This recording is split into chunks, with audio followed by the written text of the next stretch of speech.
এরকম কাজও করে বিশ্বরব যে হ্যাঁ বিজয়ীও তো মনে হয় বিশ্বরবে 25 বছর পূর্তিতে আমরা যে ইভেন্টটা করেছি ওখান থেকে ও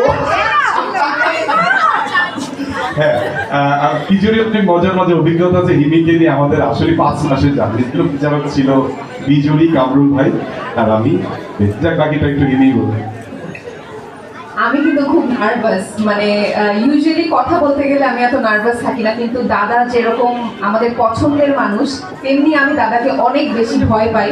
কারণ দাদা আমার শিক্ষক, আমার মিডিয়ার একদম শুরুর দিকে আমি যে কম্পিটিশনে ছিলাম রং RTV 2020 কালার্স, সেটার সময়ে বিচারক বিজুরি আপু আছেন এবং দাদা আছেন। সো আমি খুবই নার্ভাস এবং আজকে যারা আছেন সব গুণী আর্টিস্টরা, সবাইকে অনেক অনেক ধন্যবাদ। সবার সামনে কথা বলতে পেরে অনেক বেশি নার্ভাস। 10 বছর ধরে আমি এই